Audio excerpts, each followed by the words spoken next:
Funding for the Hinckley Report is made possible in part by the George S. and Dolores Doré Eccles Foundation and the Cleone Peterson Eccles Endowment Fund. Tonight on the Hinckley Report, the race to become Salt Lake City's next mayor is down to the final days, and candidates are pounding the pavement to make a final bid for votes. After weeks of investigation and controversy, Congress takes a vote on the impeachment inquiry. And citizens react as more details emerge about plans for reforming Utah's tax structure.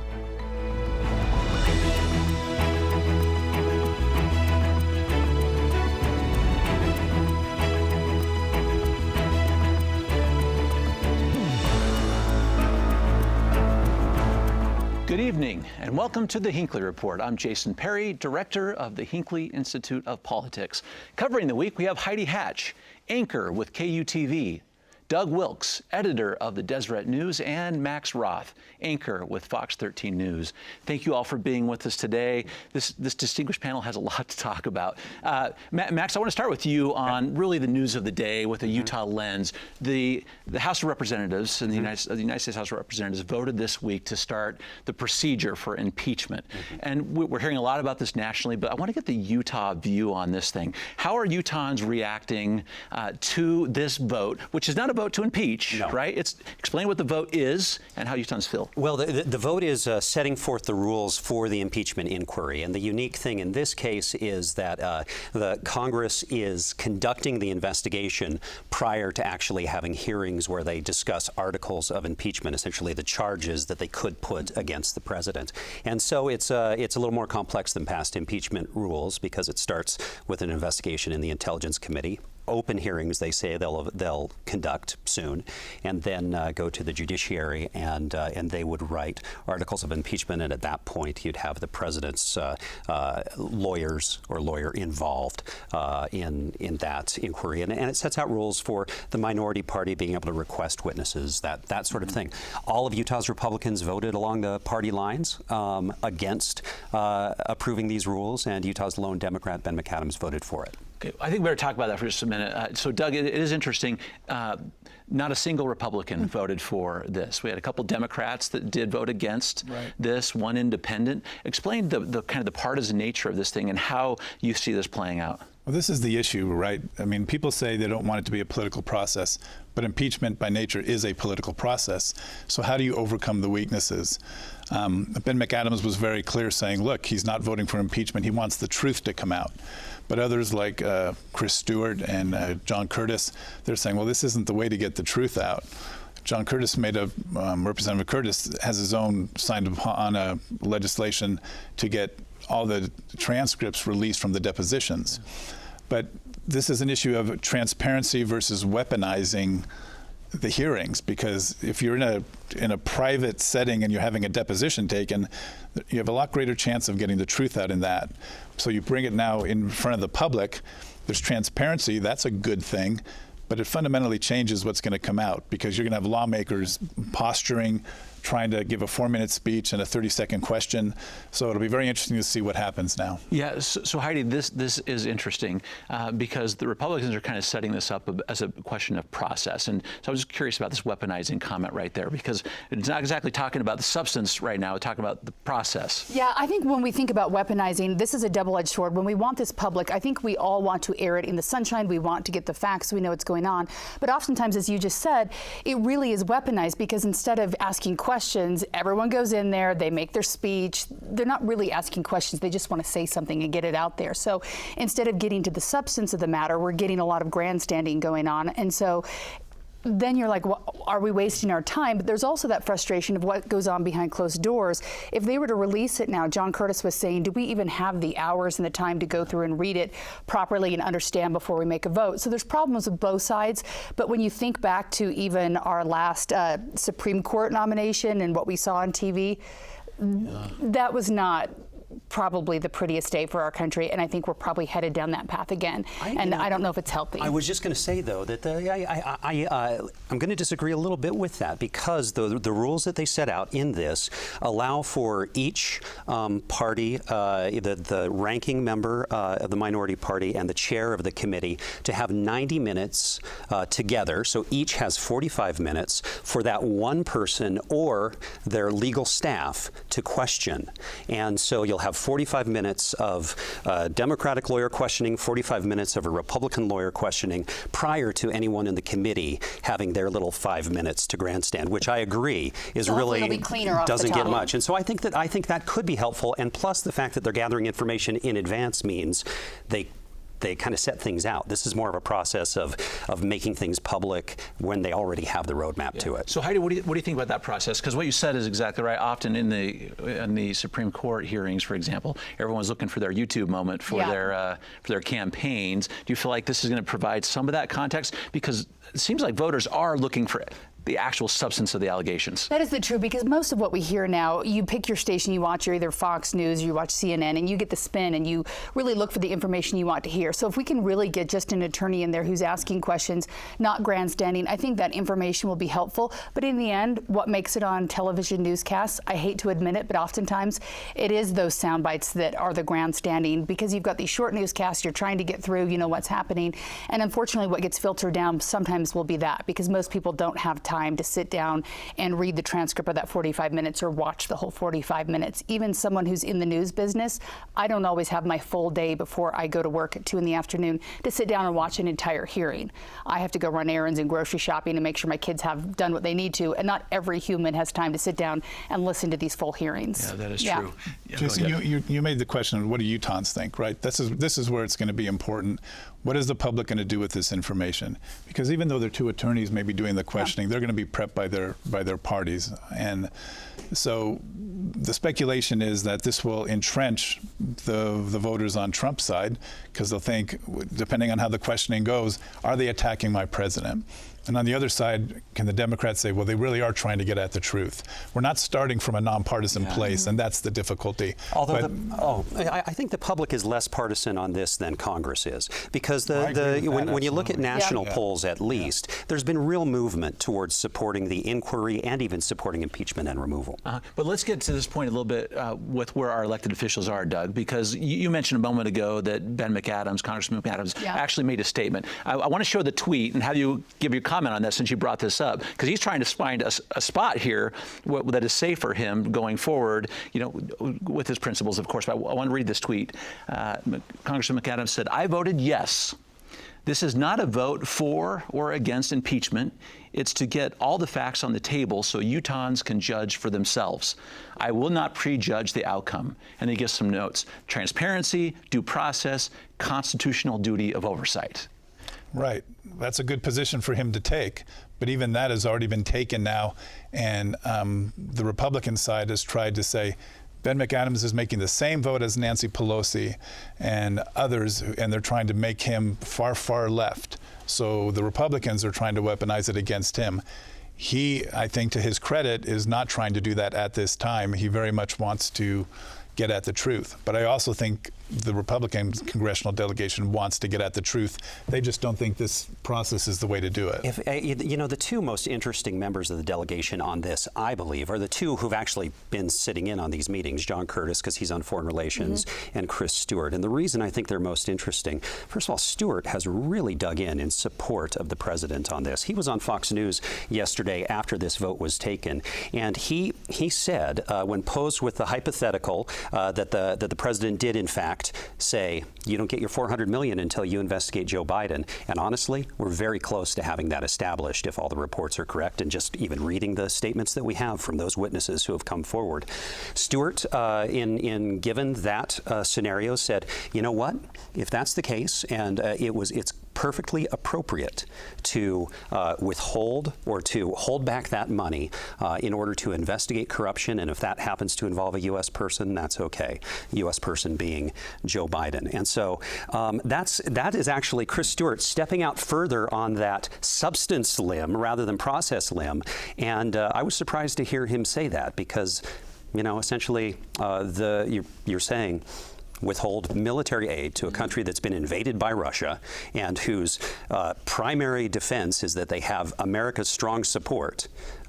You're saying, yeah, withhold that aid until you investigate this thing that's important to me. I don't know if he went that far, though, Max, and he was clear to say he does not feel like he needs to be a defender of Trump, though there's no question the past 6 months he has been out front. He's been one of the Republicans on CNN defending the president. He specifically said $400 million, withhold $400 million in order to investigate corruption. If that involves a U.S. person, that's appropriate. That's exactly what he said. Right, but that's a slice different than did he ask to investigate Biden or his son. So I think even Chris Stewart is trying to parse it. Yeah, but has there been any suggestion from anything we've heard of what the president has asked for other than investigating Biden and his son and a crazy conspiracy theory involving Ukraine rather than Russia being behind what really went wrong in the 2016 election? Those are the only two things that we have on record from the White House in that supposedly perfect phone call that we know they wanted to investigate. So this is why we need the truth to come out, That's right. We've got to have these open hearings. But one thing that Utahns should know about is that John Curtis, who was a part of this on the Foreign Relations Committee, was taken out by that vote yesterday. So he will no longer be a part of that questioning. They won't be in front of his committee. And so he said that Utah essentially by those rules lost a vote, and I think that was something he was frustrated about and wanted to be in there digging for answers himself. While you're talking about Congressman Curtis, just a moment about something you brought up. He did put forward a resolution, I think, Doug, you referenced this also, to make sure that all the transcripts, all the recordings are available to every member of Congress. Of course, they all didn't get those before the vote. But so now we've got this stuff, but he said that even we know that Congress turns very slowly, slower than the wheels of justice, but an act of Congress to get something released, it's going to take a long time. And how far we have until we get to an actual vote on whether we're going to go to a full impeachment inquiry. The question is, how quickly will they release that and how many hours of it is? And that's one of his concerns, that he wants this out in the daylight so people can see what work's been done, what real answers are out there. But there's a lot of information we're going to have to dig through if that is released, which puts forth a lot of hard work. But I think a lot of people are hoping that he is successful because there is a lot of information they've gathered already. Okay, let's switch gears. Let's go to a local race. Doug, we're gonna have a new Salt Lake City mayor soon, in the very near future. But I want to go through a couple of these things because it's very interesting the dynamic this has has taken because we have two very well-liked candidates in Aaron Mendenhall and Luz Escamilla. A comment about a letter that went out to Salt Lake City residents this week, because since there's a lot of similarity in the policies, it starts getting to some of these other attributes. A letter went out from members of the Church of Jesus Christ of Latter-day Saints, just to members of the people who live in Salt Lake City, in support of Mendenhall. Why did that come out now, and what kind of impact? Well, one of the issues in the race brought up by Rocky Anderson at the start of the race was, should Salt Lake City have a mayor who's a member of the Church of Jesus Christ of Latter-day Saints? It hasn't happened in decades.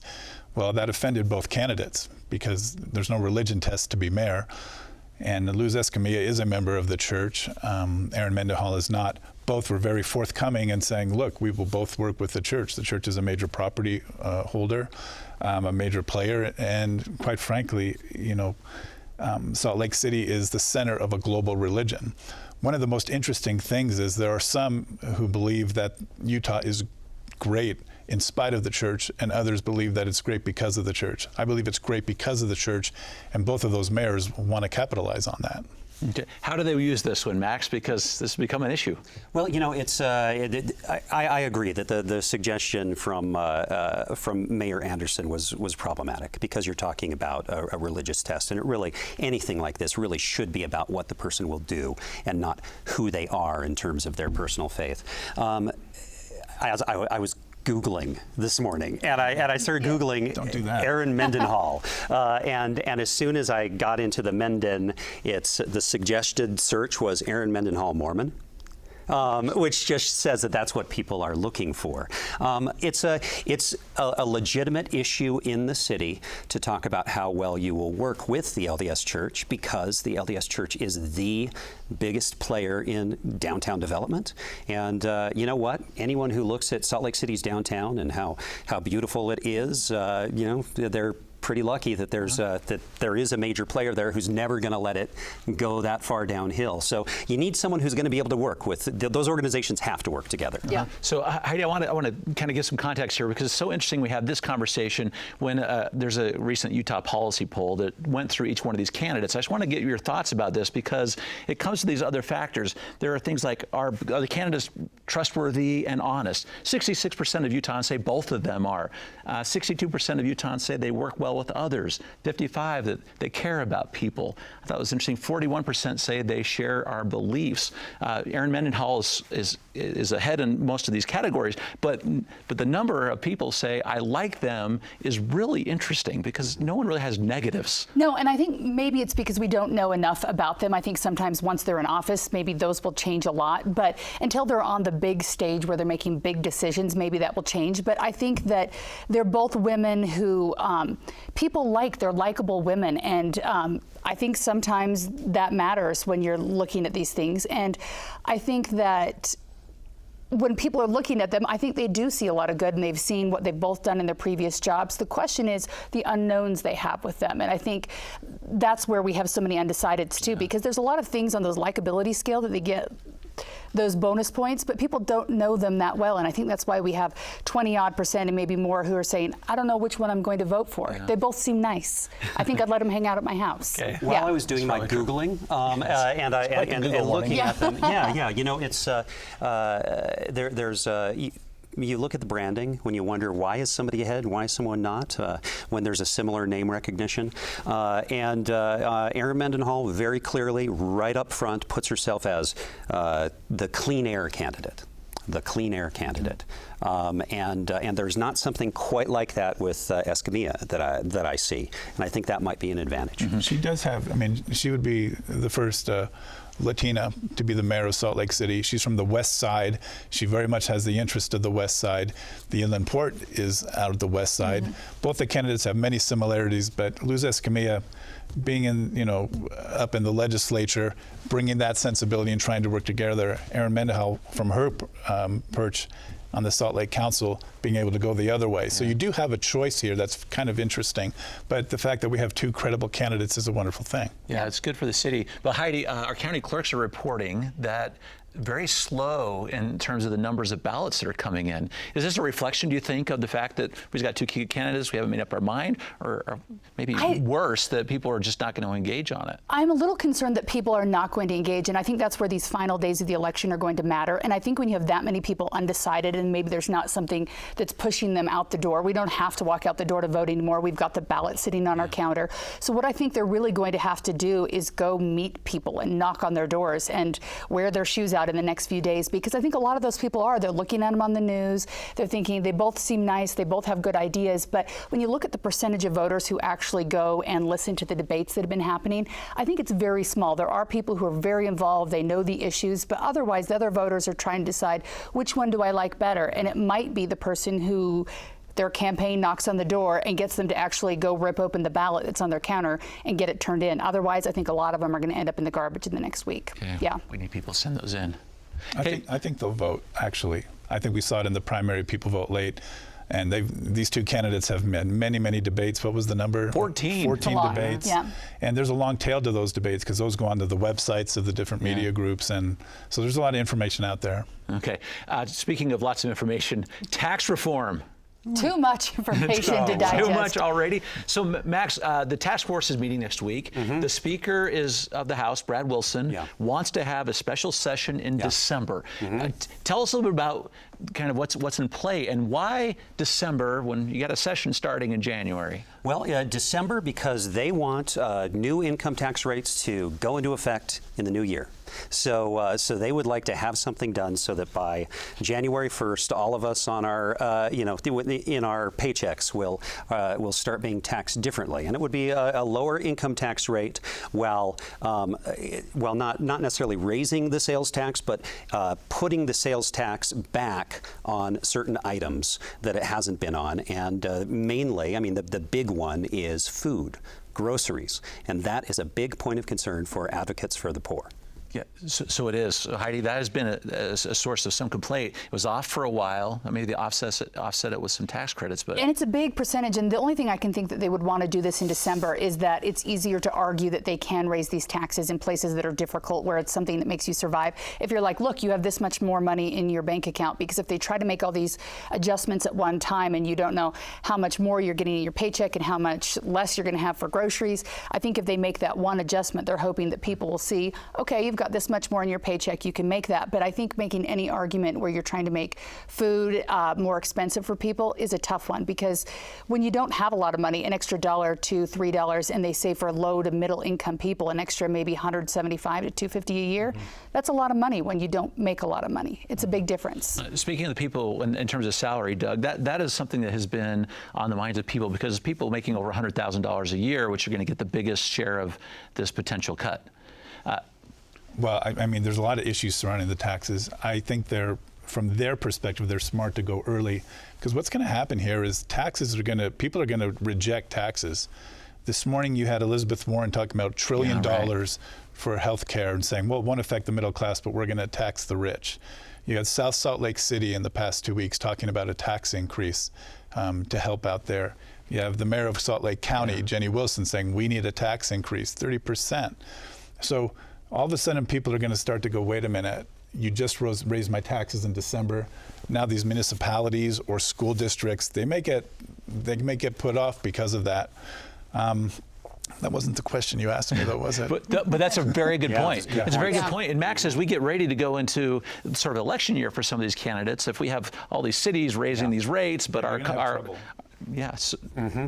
You know, it's what do people feel? The big question is, what do people actually feel is hitting them? Is it when they go to the grocery store and they see that the same thing that they buy, it's you know, every 2 weeks, you know, you get your top ramen and your pork chops and your stuff for salad and all that kind of stuff, and this time it's $110 instead of $100. Is that what you feel hits you more, or is it that you have you know, a few dollars more in your paycheck? I don't know the answer to that. These are some tough questions.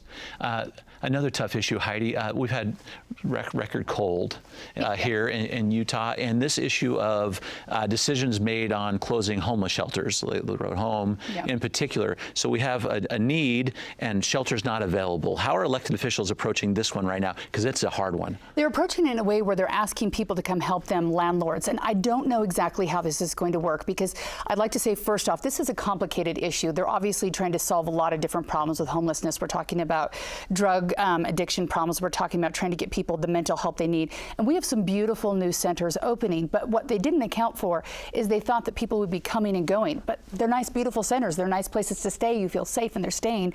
So now they have hundreds of extra people where they have to put them. And they're saying, okay, let's start paying rent, and we'll put them in apartments. But that makes me wonder, are there really that many low-income apartments out there? I don't think there are. There's waiting lists for a lot of them. There's people worried about the process of going through a normal background check to get them into these apartments. And then once you get them into the apartment, how do you live? I think about the fact that I've sent a daughter off to college in the last couple of years, and she was going to a place that already had a bed, a couch, and a dresser, but we still had to think about, oh, we need silverware, we need dishes, oh, you need a shower curtain if you want to use the shower.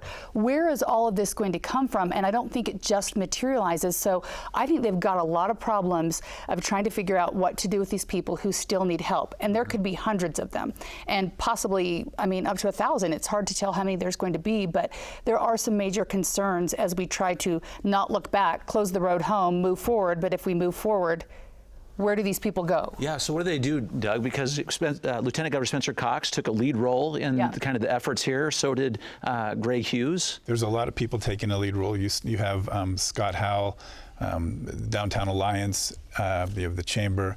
Everyone is stepping up to try and help. And there was actually an appeal to the community. We need landlords to help us. And actually got an email from Scott talking about some of that help coming forward. There are vouchers for hotels. I think it's a smart move to close the road home, and then you have to solve the problem. I don't think that there's going to be people who are going to stay out homeless because they can't find a bed. They'll stay out because they want to stay out. And I live downtown. I see all those folks. I know some of them by name. But you have to do something. You have to make use of we're just in the beginning part, right? These centers are just coming online. Will they work? I don't know that. I hope so. Do they have enough money? Probably not enough yet, but you have to start. And if you extend the road home, I don't think you're going to have the motivation. I think you need to actually go see someone cold and say, okay, I'm going to put you in a hotel tonight, and then what do we do tomorrow? Yeah, and the bet they've made is we have this group, they have a problem, and that problem is not that they don't have a place to sleep tonight. The problem is that they don't have a home. And so they want to solve that I don't have a home problem. And so this new philosophy is that they actually transition those people. But at the outset, and they knew this would happen, there's a bottleneck because you have these new centers and they haven't transitioned anyone yet. So everyone is still in this I need a place tonight. And so there are groups that are stepping up. This has already been, Road Home hasn't been taking women for weeks now.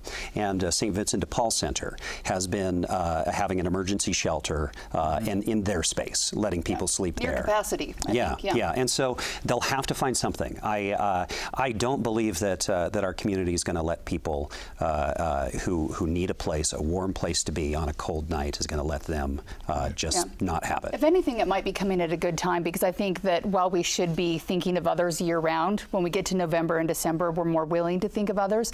So I'm hopeful that they'll turn to the community, maybe find neighborhood groups, church groups, school groups who are willing to step up and maybe fill in the gap, because I think there's going to be a lot of that gap that has to be filled in with making sure people have what they need to be where they're at. Because otherwise, I don't know where the government can do it on its own right now with these people that are going to need places to go, things to keep them alive. Because once you are in a home, you still have to feed yourself. You don't have a soup kitchen a block away to walk to. So there's a lot of questions and ifs of how you make it work. Doug, the last 2 seconds, political consequences for our elected officials on this one? Well, I think we've questioned our mayoral candidates in a strong way. Both want to solve the problem. There's differences, but what can the state do? What can the city do? But they have to work together to get it done. All right. But yeah, if we leave people cold, then it's political consequences for all of us. It could matter for the gubernatorial election, though. We'll watch it closely. It's going to be the last word. Thank you for your insights today. And thank you for watching the Hinckley Report. Tonight, we are saying goodbye to a couple members of our crew, Eric and Rod, who have been with us from the very beginning. We're grateful for their efforts and wish them well. This show is also available as a podcast on KUED.org/Hinckley Report or wherever you get your podcasts. Thank you for being with us. We'll see you next week.